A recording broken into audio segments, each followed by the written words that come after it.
વડાપ્રધાન શ્રી મોદી સાહેબનું એક ધ્યેય છે કે જનતા સુધી પહોંચવો, એના માટેની કામગીરી આ કરવાનો મોકો મળ્યો.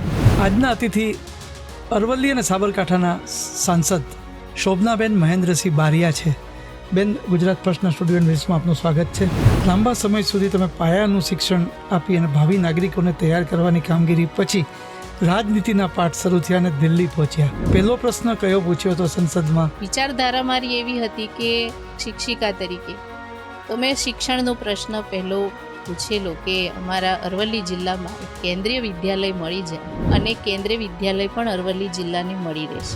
ખાસ કરીને મોડાસા રાજસ્થાનથી નજીક છે, એટલે હેલ્થના હિસાબે પણ આરોગ્યની દૃષ્ટિએ એ માટેના કોઈ પ્રયાસ? મોડાસામાં પણ સિવિલનું કામકાજ લગભગ પૂર્ણ થવા આવ્યું છે, તો એ ઝડપથી ચાલુ થશે અને એનો લાભ પણ મળશે. મોડાસા ધનસુરા અને બાયડનો કપડવંજ નડિયાદ હાઈવેનું એક કામની પણ એક વાત થઈ રહી છે. એ વિકાસ પ્રોજેક્ટ શું છે? આ રોડ જ્યારે થશે ત્યારે આવવા જવામાં અને ટ્રાફિકની સમસ્યાઓમાંથી સૌને મુક્તિ મળશે. લોકસભામાં બે તમારા વિસ્તારો છે, અરવલ્લી ને આપણે જે વાત થઈ સાબરકાંઠા. પર્યટન ક્ષેત્રે વિકસાવવા માટે કોઈ વાર રજૂઆત કરી હોય અથવા ભાવિ કોઈ પ્લાન હોય? વધારેમાં વધારે સુખ સગવડથી લોકો આ યાત્રાધામ આવી શકે એના માટેના અમારા પ્રયત્નો રહેતા હોય છે. રેલના પ્રશ્નો માટે આપની જાગૃતતા અમને જોવા પણ મળી.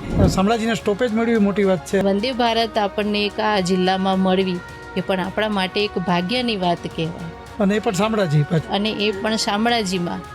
એટલે એના માટે પણ આપણે દેશના યશસ્વી વડાપ્રધાન શ્રી નરેન્દ્રભાઈ મોદી સાહેબનો, રેલ મંત્રી શ્રીનો પણ આભાર માનવો જોઈએ.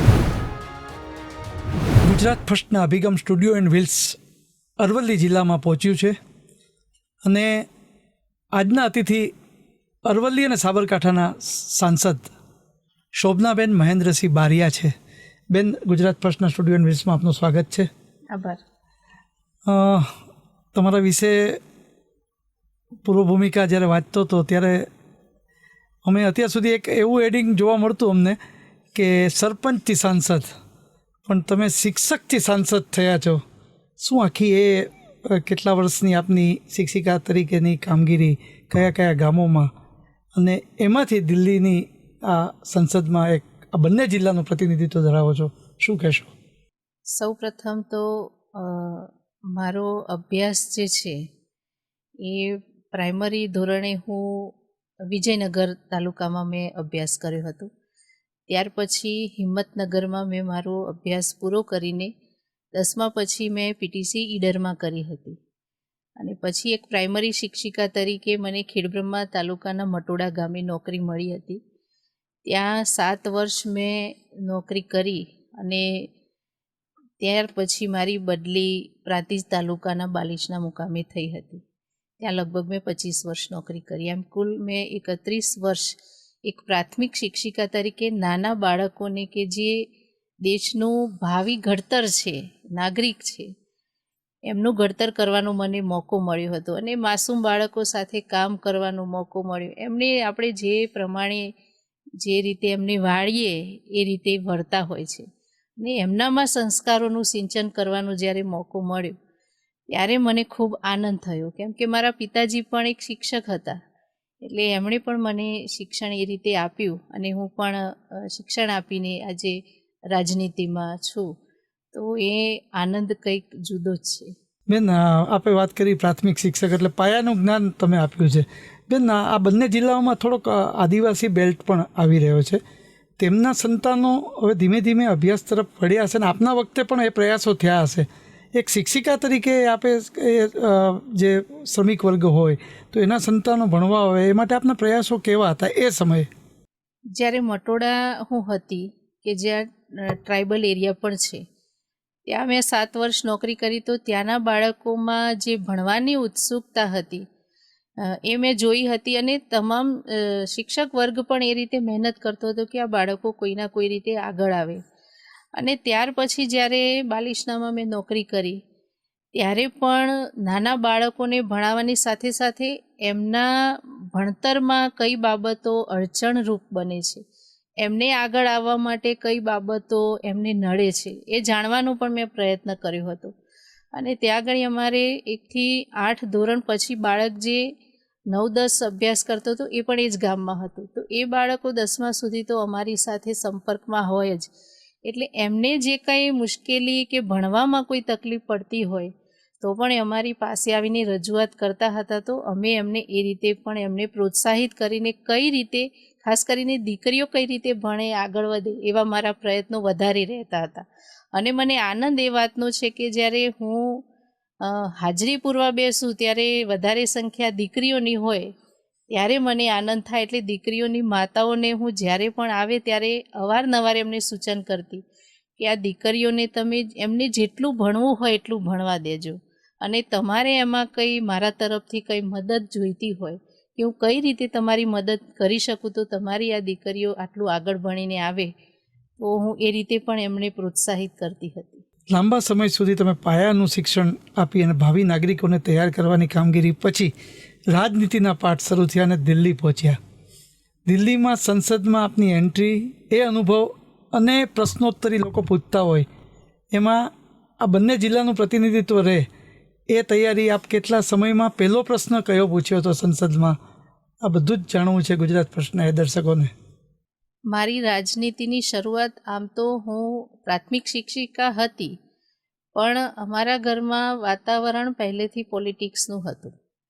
એટલે પોલિટિક્સની જાણકાર હતી અને વિચારધારા મારી એવી હતી કે જે રીતે આપણા દેશમાં જે પ્રમાણે આદરણીય પ્રધાનમંત્રી શ્રી નરેન્દ્રભાઈ મોદી સાહેબ એક સફળ નેતૃત્વ ત્રીજી વાર પણ જ્યારે કરતા હોય અને એમની ટીમમાં જ્યારે એક લોકસભામાં બેસીને એમને જોવા, એમને સાંભળવા, એમની કાર્ય કરવાની જે પદ્ધતિ છે, એમનું માર્ગદર્શન, આ જોવાનો અમને મોકો મળ્યો ત્યારે મને એમ થયું કે આ એક ખૂબ આનંદની લાગણી હું અનુભવતી હતી. અને કેમ કે હું શિક્ષણમાંથી આવેલી એક શિક્ષિકા તરીકે તો મેં શિક્ષણનો પ્રશ્ન પહેલો પૂછેલો કે અમારા અરવલ્લી જિલ્લામાં એક કેન્દ્રીય વિદ્યાલય મળી જાય એના માટેના પ્રયત્નો હતા. અને એ અમારા કેન્દ્રીય મંત્રી શ્રીએ એમ પણ કીધું હતું કે તમારા જિલ્લામાં નહીં પણ દરેક જિલ્લામાં અમે કેન્દ્રીય વિદ્યાલય આપવાના છીએ. તો એ પણ થોડા સમયમાં એના જે નાના મોટા પ્રશ્નો છે એ સોલ્વ થઈ જશે અને કેન્દ્રીય વિદ્યાલય પણ અરવલ્લી જિલ્લાને મળી રહેશે. એટલે એ મારો પ્રશ્ન પહેલો હતો શિક્ષણનો. અને એ રીતે મંત્રીશ્રીઓને મળીને પણ અવારનવાર જિલ્લાના સાબરકાંઠા, અરવલ્લી જિલ્લાના પ્રશ્નોની રજૂઆત પણ વારંવાર કરતા હતા. અને એ રીતે એમાં ઘણા એવા પ્રશ્નોની રજૂઆત કરી અને એમાંથી ઘણી બધી સફળતાઓ પણ મળી છે. દાખલા તરીકે નેશનલ હાઈવેનો પ્રશ્ન હોય કે જે શામળાજીથી ચિલોડાનો જે નેશનલ હાઈવેમાં મોતીપુરા સહકારી જે કામ બાકી હતું તે તાત્કાલિક ધોરણે શરૂ કરાવવા માટેના પ્રયત્નો કર્યા હતા અને તાત્કાલિક ધોરણે શરૂ પણ થઈ ગયા હતા. અને જ્યારે બ્રિજ બન્યા ત્યારે અમુક જગ્યાએ એવું હતું કે ઘણા બધા ગામડાઓની કનેક્ટિવિટી ઓછી થઈ જતી હતી કે જેમને એ જે ફ્લાયઓવર બ્રિજ જે ન મળવાના કારણે એમને ઘણું બધું ફરીને એમના, કારણ કે ગામ એક બાજુ હોય, ખેતર એક બાજુ હોય, એટલે ખેડૂતોને તકલીફ પડતી હતી. એટલે ખેડૂતોની રજૂઆતના આધારે પણ રસુલપુર ગામ જે છે સલાલ પાસે, એની જોડે માન્ય મંત્રીશ્રી જોડે રજૂઆત કરી અને એ બ્રિજ પણ પાસ કર્યો. એટલે હાલ એ બ્રિજનું કામ પણ પ્રગતિમાં છે અને ટૂંક સમયમાં એ ચાલુ પણ થઈ જશે. તો એવી રીતે ઘણા પ્રશ્નો સોલ્વ કરવાના પ્રયત્નો કર્યા હતા અને બ્રિજ બન્યા પણ ખરા. અને જે બ્રિજનું સર્વે કરાવ્યું હતું કે જે જૂના થઈ ગયા હતા એની પણ અમે રજૂઆત કરી હતી કે આ બ્રિજનો જો સર્વે થાય તો એમાં એ બ્રિજની આપણે કઈ રીતે એ ટકાઉ રહે, તો એના માટે થઈને રજૂઆત કરી. તો એનું સર્વે કરાવી અને બ્રિજ ખોલીને એને વધારે મજબૂત બનાવવા માટેના હાલ કામ પણ ચાલુ રહ્યા છે. એના પછી વારંવાર સર્વિસ રોડ તૂટી જવાના પ્રશ્નો આવતા હતા અને એ કાર્યકર્તાઓ મને ફોન કરીને કહેતા હતા કે વારંવાર આ તૂટી જાય, પાણી ભરાઈ જાય. તો માન્ય મંત્રી શ્રી નીતિન ગડકરીજીને મળીને પણ મેં રજૂઆત કરી કે આ રીતે જો આપણે બ્રિજની આજુબાજુના જે રસ્તા છે એ વારંવાર તૂટી જાય તો આવવા જવામાં લોકોને ખૂબ મુશ્કેલી પડે છે. તો એમના માટે પણ એમણે જે સર્વિસ રોડ છે એ મોતીપુરા હોય કે સહકારી હોય કે મજરા હોય, તાજપુર હોય, તો આ બધા રોડને આરસીસી બનાવવા માટેની એમણે મંજૂરી આપી હતી કે ભવિષ્યમાં વરસાદના કારણે વારંવાર જે તૂટી જવાની સમસ્યા હતી એ ન રહે. એટલે આ કામથી પણ પ્રજાજનોમાં ખૂબ આનંદની લાગણી છે કે જે અમારી માગણી હતી એ આ માધ્યમથી આપણા વડાપ્રધાન શ્રી મોદી સાહેબનું એક ધ્યેય છે કે જનતા સુધી પહોંચવું અને જનતાના કયા નાના નાના પ્રશ્નો છે એને કઈ રીતે આપણે ઉકેલી શકીએ, તો એના માટેની કામગીરી આ કરવાનો મોકો મળ્યો ત્યારે જનતાના આશીર્વાદ મળ્યા એનો મને આનંદ છે. બેન, લોકસભામાં 2 તમારા વિસ્તારો છે, અરવલ્લી ને આપણે જે વાત થઈ સાબરકાંઠા. અરવલ્લી એટલે ઈડરિયો ગઢ, આ બાજુ શામળાજી, ખુદ ઠાકર બેઠા છે. અને તમે જો તો એ રીતે રાજસ્થાનની બહુ નજીકનો આ જિલ્લો, 2 જિલ્લા ગણી શકાય છે. આવા સમયે પર્યટન ક્ષેત્રે થોડું વેગીલી પ્રવૃત્તિ થાય, લોકો આવતા થાય અને જે ઉદયપુરને બધા જતા જ હશે, પણ એ રીતે શામળાજી સાથે ઈડરિયો ગઢ અને ત્યાં એક પર્યટન ક્ષેત્રે વિકસાવવા માટે કોઈ વાર રજૂઆત કરી હોય અથવા ભાવિ કોઈ પ્લાન હોય તો એ બાબતે. કેમ કે સાબરકાંઠા અને અરવલ્લી જિલ્લામાં યાત્રાધામ પણ છે, ખેડબ્રહ્મા યાત્રાધામ છે. અહીંયા અરવલ્લીમાં શામળિયા ભગવાનનું મોટું મંદિર છે અને ત્યાં ગાડી ભગવતી અને અહીંયા કાળિયા ઠાકર બેઠા છે. ત્યારે અમારા પણ પ્રયત્નો રહે છે કે વધારેમાં વધારે સુખ સગવડથી લોકો આ યાત્રાધામ આવી શકે એના માટેના અમારા પ્રયત્નો રહેતા હોય છે. અને એના માટે થઈને પણ ખેડબ્રહ્મા જવા માટે સીધી લાઈન મળી રહે એના માટે માન્ય અશ્વિની વૈષ્ણવજી, કેન્દ્રીય રેલ મંત્રીશ્રીને મળીને મેં રજૂઆત કરી હતી કે અમારે જો ખેડબ્રહ્માથી હળાદ સુધીની જે રેલવે ટ્રેક છે એને જોડી દેવામાં આવે તો છેક ઉત્તર ગુજરાતથી લઈને મધ્ય ગુજરાતથી સૌ સીધા ખેડબ્રહ્મા જઈને એમના દર્શન કરી શકે.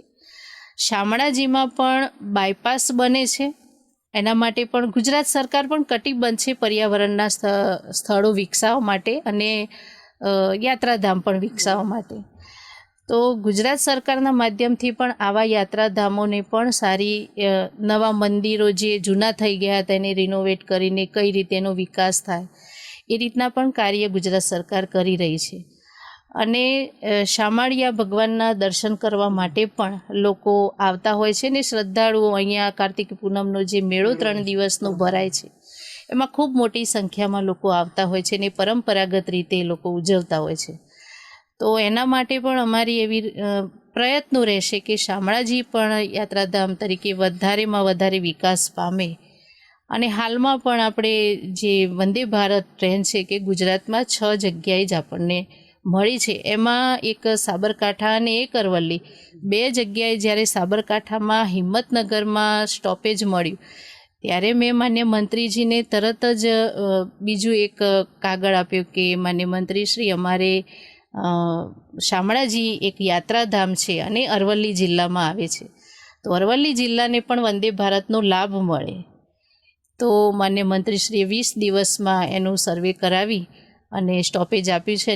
અને વંદે ભારત આપણને એક આ જિલ્લામાં મળવી એ પણ આપણા માટે એક ભાગ્યની વાત કહેવાય.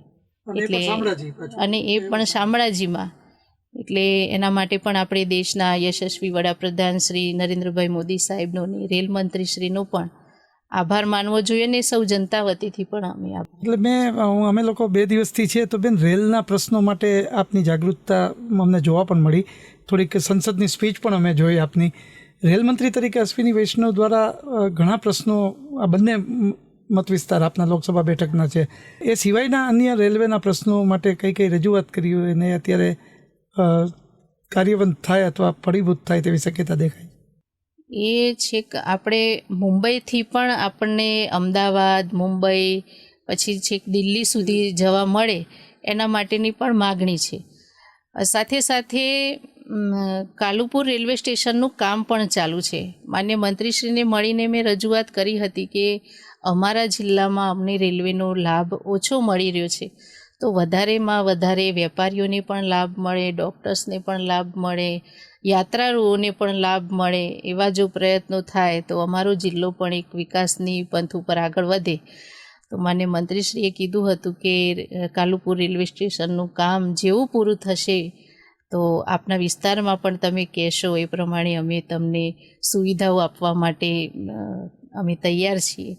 પણ એના પહેલાં મેં પણ દિલ્હી જવા માટે અમારે એક ટ્રેન નથી, તો રજૂઆત કરી હતી કે મારે દિલ્હી જવું હોય પણ મારી સાથે સાથે એવા કેટલાય લોકો હશે કે એવા જનતા હશે કે જેમણે દિલ્હી જવું હશે, તો મારે જવું પડે મહેસાણા અથવા તો અમદાવાદ જવું પડે. એટલે સ્વાભાવિક છે કે આપણી જનતાને પણ એ પ્રમાણે દિલ્હી જવા માટે બીજે જવું પડે, કાં તો અમદાવાદ જવું પડે, કાં તો મહેસાણા જવું પડે કે અન્ય સ્થળેથી બેસીને દિલ્હી જવું પડે. દિલ્હી જવા માટે પણ એક પણ ટ્રેન નથી. તો માન્ય મંત્રીશ્રીને મેં એ પણ રજૂઆત કરી છે અને એનું રિઝલ્ટ પણ મળશે. દિલ્હી તો અત્યારે માણસને સંસદ જોવા આવવું હોય, તમને મળવા આવવું હોય તો સીધા જ લોકસભા મત વિસ્તારમાંથી લોકો આવી શકે. એટલે દિલ્હીની માગણી આપની બહુ વ્યાજબી પણ છે. લોકોએ પણ મને કીધું દિલ્હીની કોઈ કનેક્ટિવિટી નથી, તો એને માટે પણ મેં માન્ય મંત્રીશ્રીને વારંવાર અમારે જ્યારે રેલવેની બોર્ડની મિટિંગ થતી હોય ત્યારે પણ મેં રજૂઆત કરી છે કે એક સાંસદ તરીકે પણ જો મારે બીજે જઈને મારા વિસ્તારમાં ટ્રેનની હવે તો ડબલિંગ કરવાની પણ મંજૂરી હતી, નવી ટ્રેનો વંદે ભારત જેવી ટ્રેન અહીંયા આવતી હોય તો એક દિલ્હી માટે પણ જો તમે અમને પ્રોવાઈડ કરો તો અમારા સાબરકાંઠા અરવલ્લીની તમામ પ્રજા વતીથી અમે આપનો આભાર માનીશું. તો એમણે કીધું કે બેન તમારી માગણી અમે સ્વીકારીએ છીએ પણ એની થોડી વાર લાગશે પણ તમને મળશે જરૂર. એટલે માન્ય અશ્વિની વૈષ્ણવજીનો જે એમનો સ્વભાવ જે પ્રમાણે છે કે કઈ રીતે લોકોને વધારેમાં વધારે સુવિધાઓ મળે રેલવેના મારફતથી, તો એના માટેના એમના પ્રયત્નો હોય છે. અને જે પણ સાંસદ એમની જોડે રજૂઆત કરવા જતા હોય છે તો હંમેશા એમનો પોઝિટિવ જવાબ પણ હોય છે કે એ કઈ રીતે સર્વે કરાવવાનું હોય તો એ સર્વે કરાવવા માટે પણ ટૂંક સમયમાં એમના સૂચનો આપતા હોય છે, તો એ પ્રમાણે અધિકારીઓ એમનું સર્વે કરતા હોય. બસ તો અમને એક ઈચ્છા એવી પણ છે કે જે લોકોનો સર્વે દિલ્હીની જો સુવિધા મળશે તો બહુ આનંદ થશે. ને આ સ્ટુડિયો એન્ડ વિલ્સમાં જે ફીડબેક આવતા હતા એમાં આ વસ્તુ હતી, તો એ આપની રજૂઆત ફળે તો એ ખૂબ આનંદની વાત ગણાશે. બેન, આપ શિક્ષક રહ્યા છો, શિક્ષક તરીકે ક્લાસમાં તોફાન થાય એટલે તોફાની કોઈ છોકરો હોય તો તમે એને સજા કરો અથવા ઠપકો આપીને બેસાડી શકો. આપ જે સંસદમાં અત્યારે જાઓ છો, મોટે ભાગે શરૂ થઈ ત્યારથી ઘણા લાંબા સમયથી હોબાળો અને સંસદ ઠપ, ત્યારે શું અનુભવો છો? આપણે લોકસભા છે એક પવિત્ર એક સંસ્થા કહેવાય કે એક લોકશાહીનું મંદિર ગણાય અને ત્યાં આગળ વિચારો જે છે એમાં તમે કોઈને તમારો વિચાર અથવા તો તમારા મનમાં જે હોય એ તમે રજૂ કરવાનો તમને વિપક્ષમાં હોય તો તમને અધિકાર છે, પણ એ યોગ્ય હોવો જોઈએ, એના સૂચનો હોવા જોઈએ. પણ જે પ્રમાણે હોબાળો થાય છે એ પ્રમાણે અમે જે જગ્યાએ બેસીએ છીએ, અમારી ભારતીય જનતા પાર્ટીના અથવા એનડીએના સાંસદો છે, અમે બેસીએ છીએ, અમારું લક્ષ્ય એક હોય છે કે કઈ રીતે માનનીય વડાપ્રધાન શ્રી નરેન્દ્રભાઈ મોદી સાહેબ એક વિકસિત ભારતના સંકલ્પ સાથે આગળ વધી રહ્યા છે અને એમાં આપણા વિસ્તારના જે વિકાસના કાર્યો છે એ કઈ રીતે આપણે કરી શકીએ અને છેવાડાના માનવી સુધી આપણે પહોંચી શકીએ એવો આપણો ધ્યેય હોવો જોઈએ. ને એ આદરણીય વડાપ્રધાનશ્રીનો પણ એ ધ્યેય હોય છે કે છેવાડાના માનવી સુધી તમે પહોંચો, એમના મનમાં શું છે, એમને કઈ જરૂરિયાતો છે એને તમે સમજો, તો એ કાર્ય અમારું હોય છે. એટલે વિપક્ષના હોબાળાથી સરકારની કાર્ય પદ્ધતિમાં ફેર નથી પડતો, કારણ કે જ્યારે આપણે એક વિઝન લઈને ચાલતા હોઈએ અને વિઝન સ્પષ્ટ છે કે આપણે 2047માં ભારતને વિકસિત જોવા માગીએ છીએ, તો એ આવનારી પેઢી માટે આપણે જોઈએ છીએ, યુવાનો માટે જોઈએ છીએ, બાળકો માટે જોઈએ છીએ, એમના ભવિષ્ય માટે જોઈએ છીએ. તો એ જે સંકલ્પ છે એ સિદ્ધ કરવા માટે જ્યારે આગળ વધી રહ્યા હોય ત્યારે અમારા બધા એનડીએના સાંસદોની એક કાર્યપ્રણાલી રહે છે કે અમે પણ આ રીતે એમના સંકલ્પમાં અમારી ભાગીદારી નોંધાવીએ. બેન, આમ તો ડબલ એન્જિનની સરકાર છે એટલે ગુજરાત પણ તમારું અને દેશ પણ તમારો. ખાસ કરીને મોડાસા એટલે એજ્યુકેશન હબ કહેવાય છે અને રાજસ્થાનથી નજીક છે એટલે હેલ્થના હિસાબે પણ આરોગ્યની દૃષ્ટિએ અહીં તબીબી વ્યવસાય પણ સારી રીતે છે, પછી હિંમતનગર હોય કે મોડાસા હોય. આરોગ્યની સુવિધા માટે સરકારી તંત્ર દ્વારા પણ કંઈક વધુ સુવિધા થાય, વિદ્યાધામો વધે એજ્યુકેશન લઈને, એ માટેના કોઈ પ્રયાસ, કોઈ વાર સંકલનની મિટિંગ હોય અથવા મુખ્યમંત્રીને મળવાનું થયું અથવા પ્રભારી મંત્રી સાથે વાતચીત થઈ હોય તો એ ઉલ્લેખ આપની પાસેથી. અરવલ્લી જિલ્લો જ્યારથી જુદો થયો ત્યારથી એ ઇન્ફ્રાસ્ટ્રક્ચરની દ્રષ્ટિએ પણ આગળ વધી રહ્યો છે અને આરોગ્ય ક્ષેત્રે પણ ગુજરાત સરકાર પણ મક્કમ છે અને આપણા માન્ય મુખ્યમંત્રી શ્રી ભૂપેન્દ્રભાઈ પટેલ સાહેબ પણ ગુજરાતને વિકસિત બનાવવા માટેનો પણ એક સંકલ્પ લઈને ચાલી રહ્યા છે. એમાં મોડાસામાં પણ સિવિલનું કામકાજ લગભગ પૂર્ણ થવા આવ્યું છે અને એ તબીબી સેવાઓનો લાભ પણ જનતાને ક્યારેય પણ મળી શકે એમ છે. તો એ ઝડપથી ચાલુ થશે અને એનો લાભ પણ મળશે. એટલે મુખ્યમંત્રી શ્રી આદરણીય ભૂપેન્દ્રભાઈ પટેલ અને આપણા યશસ્વી વડાપ્રધાન શ્રી નરેન્દ્રભાઈ મોદી સાહેબ, આ બંનેની કાર્યશૈલી એ રીતની રહી છે કે ગામડે ગામડે તમામ નાગરિકને તમામ સુવિધાઓ મળી રહે એ પ્રકારના એમના કાર્યો હોય છે અને મોટાભાગે એ પ્રણાલી પણ રહી હોય છે કે એમણે જે સંકલ્પ લીધો હોય એ લગભગ એ પૂરો કરતા હોય છે. બેન, મહિલા સશક્તિકરણની વાત થાય જ ને આપ પોતે જ એ ક્ષેત્રમાંથી આવો છો, આ શિક્ષકથી તમે સાંસદ સુધી પહોંચ્યા છો. મહિલાઓ માટે ખાસ એવું કહેવાય છે કે હવે તો 33% 50% અનામતો આવે છે, પણ ખરેખર એ રીતે વહીવટી સૂઝ અને એ માટે થોડીક જાગૃતતા મહિલાઓ દ્વારા પણ આવે તો કોઈના પરાલંબી ન થવું પડે અથવા કોઈ કહીને ન જાય કે આ બીજો વહીવટ કરે. એ બાબતમાં તમે શું કહે? કારણ કે પંચાયતથી પાર્લામેન્ટ બધે જ મહિલાઓને સ્થાન સરકાર દ્વારા આપવામાં આવી રહ્યું છે. આપનું શું કહેવું છે કે સરપંચ બને કે તાલુકા પંચાયતના સદસ્ય, જિલ્લા પંચાયત કે નગરપાલિકાના પ્રમુખ કે જિલ્લા પંચાયતના પ્રમુખ કે સાંસદ, તો શું જાગૃતતા હોવી જોઈએ અને મહિલાઓએ આગળ આવવું જોઈએ કે કેમ, અને કેવી રીતે આગળ રાજકીય રીતે ઘણીવાર નથી આવતા, સામાજિક બંધનો નડતા હોય, એ બાબતે શું કહેવું છે આપનું? મહિલાઓનું સન્માન અને મહિલાઓ આગળ આવે એના માટે તો પ્રાચીન કાળથી ચાલ્યું આવ્યું છે. આપણે જોઈએ છીએ કે યુદ્ધમાં પણ મહિલાઓ એ વખતે ભાગીદારી નોંધાવતી હતી. ઝાંસીની રાણી લક્ષ્મીબાઈ હોય, એવી વીરાંગનાઓ અનેક હતી એ જે મહિલાઓ હતી. તો એમણે પોતાના રાજ્યને બચાવવા માટે એમણે બલિદાનો આપ્યા છે. તો એ વખતથી મહિલાઓ પોતાનું જે કાર્યક્ષેત્ર છે એમાં સફળ રીતે કાર્ય કરતી હોય છે. રાજકીય ક્ષેત્રે હોય કે શિક્ષણ ક્ષેત્રે હોય કે અન્ય કોઈ ક્ષેત્રમાં મહિલાઓ પ્રતિનિધિત્વ કરે એના માટેનું જો એક પ્લેટફોર્મ ઊભું કરવામાં આવ્યું હોય તો ભારતીય જનતા પાર્ટીની સરકારમાં કરવામાં આવ્યું છે. 50% મહિલાઓ સ્થાનિક સ્વરાજ્યમાં અને 33% વિધાનસભા અને લોકસભામાં એનું પ્રતિનિધિત્વ કરે એના માટેના નિયમો નારી શક્તિવંદન એ કાયદો અમલમાં લાવવાનો છે અને એ હવે લાગુ કરવાનો છે. સ્થાનિક સ્વરાજ્યમાં તો આપણે જોઈએ છીએ કે સરપંચથી લઈને જિલ્લા પંચાયતના પ્રમુખ હોય કે નગરપાલિકાના પ્રમુખ હોય, મહિલાઓ પ્રતિનિધિત્વ કરી રહી છે. પહેલાં એવું જોવા મળતું હતું કે મહિલા ચૂંટાઈને આવે પણ વહીવટ એમના પતિ કરતા હોય છે. હવે એવું નથી રહ્યું, કારણ કે પ્રધાનમંત્રી શ્રી પણ એવું ઈચ્છતા હોય છે કે મહિલાઓ દરેક ક્ષેત્રમાં આગળ વધે. આપણે જોયું કે સ્પેસ સેન્ટરમાં પણ મહિલાઓ ભાગીદારી કરે છે, ફોર્સમાં પણ હોય છે. એટલે દરેક ક્ષેત્રે તમે બસમાં લઈને કંડક્ટરથી લઈને તમે જુઓ તો પોલીસ ભરતીમાં પણ મહિલાઓ હોય છે. તો આ બધી જે પ્રણાલી છે મહિલાઓને આગળ લાવવા માટેની, મહિલાઓ સશક્ત બને એના માટેની, તો એવા ઘણી બધી યોજનાઓ પણ છે કે એમાં મહિલા ભાગીદારી કરે. જનધન ખાતું જ્યારે ખોલાવ્યું ત્યારે એમાં મહિલાઓને પણ ભાગીદારી હતી. એના કારણે થઈને જે યોજનાઓ લાગુ થાય તો એમાં મહિલા પોતાની ભાગીદારી નોંધાવે.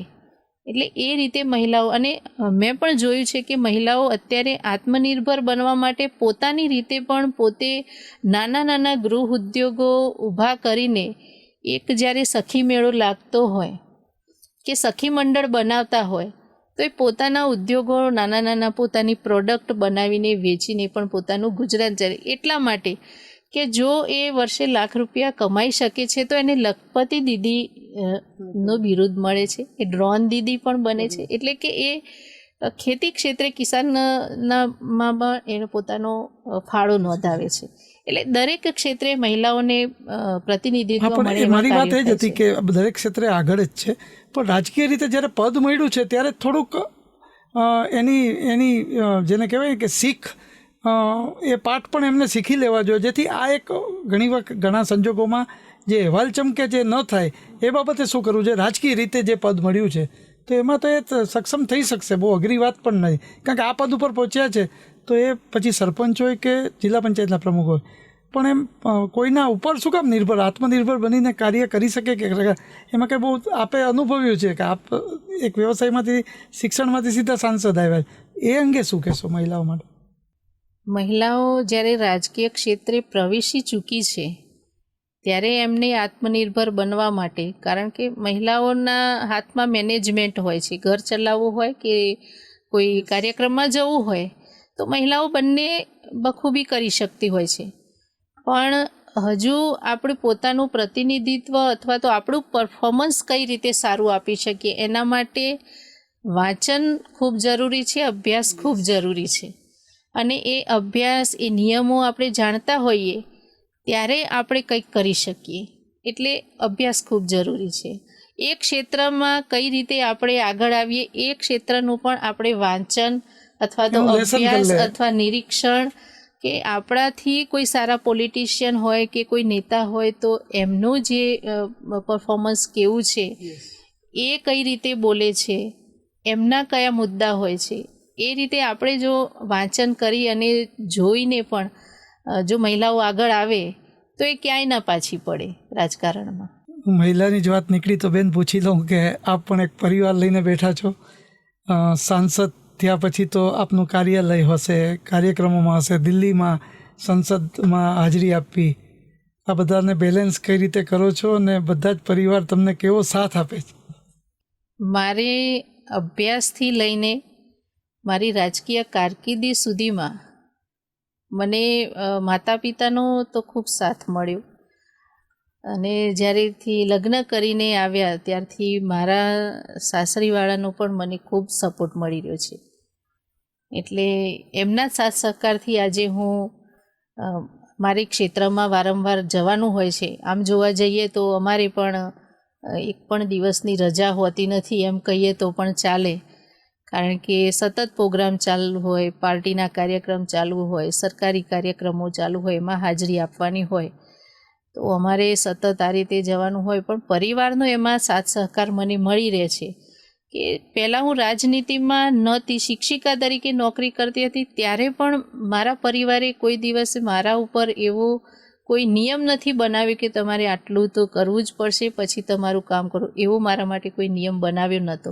એટલે મારા પરિવારનો, મારા પતિનો, બધાનો સાથ સહકાર છે, એટલા માટે એક સફળ નેતૃત્વ કરવાની હું કોશિશ કરી રહી છું અને એમાં મને સફળતા પણ મળે છે, એટલે મને આનંદ છે. શોભનાબેન, સામાજિક રીતે પણ આપનું ખૂબ પ્રદાન રહે છે, ખાસ કરીને સમૂહ લગ્ન સહિત સેવાઓ, સામાજિક સેવા પણ કરી રહ્યા છો, શું છે એ પ્રસંગો બધા?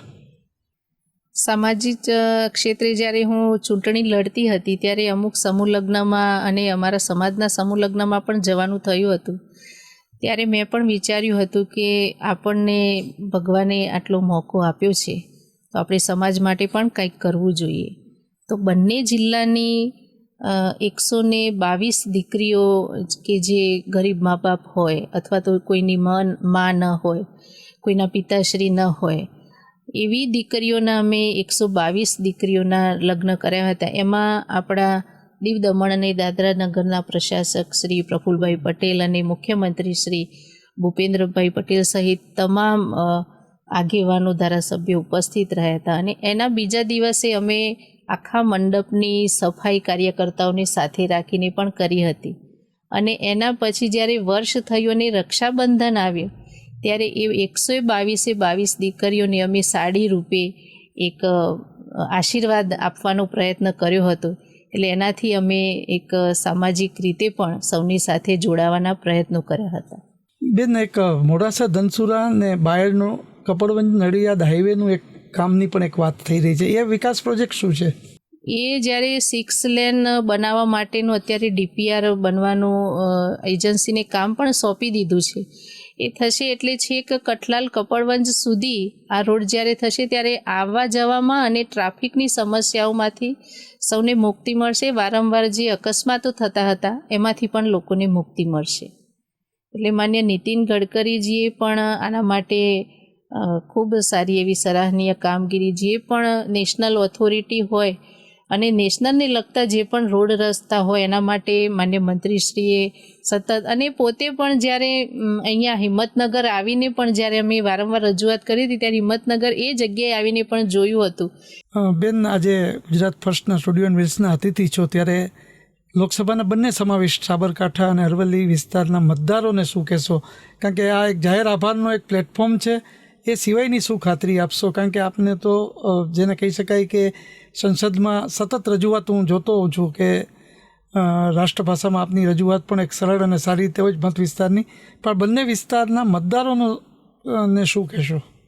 સૌથી પહેલાં તો મતદારોનો તો જેટલો આભાર માનીએ એટલો ઓછો છે કે અહીંયા સુધી જો અમે પહોંચી શક્યા છીએ તો એ એમના આભારે છે, એમના મતદાનના કારણે. તો એમની પણ આશાઓ અપેક્ષાઓ હોય એ હું સતત પૂરી કરવાના સતત પ્રયત્નો કરતી રહીશ, અને સતત આ બંને જિલ્લાનો વિકાસ થાય અને દરેક યુવાનો કઈ રીતે આગળ આવે અને એમને રોજગારી મળી રહે એના પ્રયત્નો પણ હું સતત કરતી રહીશ. માન્ય મુખ્યમંત્રીશ્રી અને માન્ય વડાપ્રધાનશ્રીનું જે વિઝન છે કે દેશ વિકસિત બને, તો એમાં યુવાઓની ભાગીદારી, મહિલાઓની ભાગીદારી કઈ રીતે વધારેમાં વધારે વધે એના પ્રયત્નો રહેશે. એટલે મારી જનતાને એક વિનંતી પણ છે કે આપના માર્ગદર્શન, આપના સૂચનો અને આપણી ઈચ્છાઓ, આશાઓ જે પણ કંઈ હશે એમાંથી જેટલી બની શકે એટલી હું કોશિશ કરી કે હું પૂરી કરી શકું. ચોક્કસ, આભાર શોભનાબેન. તો આ હતા સાબરકાંઠા અને અરવલ્લી લોકસભાના સાંસદ શ્રી શોભનાબેન મહેન્દ્રસિંહ બારિયા. તેઓએ શિક્ષકમાંથી સાંસદ સુધીની સફરની વાત વર્ણવી, ઉપરાંત રેલવે સહિતના જે કામો, વિકાસ કાર્યો થયા છે એમની પણ ઝલક આપી, અને ખાસ કરીને ડબલ એન્જિનની સરકાર છે એટલે રાજ્ય સરકારમાં પણ સતત રજૂઆત કરી, અને અરવલ્લી અને સાબરકાંઠા વિસ્તારમાં આરોગ્ય, એજ્યુકેશન અને પર્યટન ક્ષેત્રે અને શામળાજીના સહિત મંદિરોનો વિકાસ થાય. ખેડબ્રહ્મા મા અંબાના જે મંદિર છે એ સહિતનો એક પવિત્ર યાત્રાધામ તરીકે વિકસિત થાય, લોકો આવે અને રાજસ્થાનની પડખે આવેલા બંને જિલ્લા એકદમ સમૃદ્ધ બને અને યુવાનોને રોજગારી મળે તેવી આશા એમણે આ મુલાકાતમાં વ્યક્ત કરી છે. ફરી આવા કોઈ નવા અતિથિ સાથે મળશું. આભાર.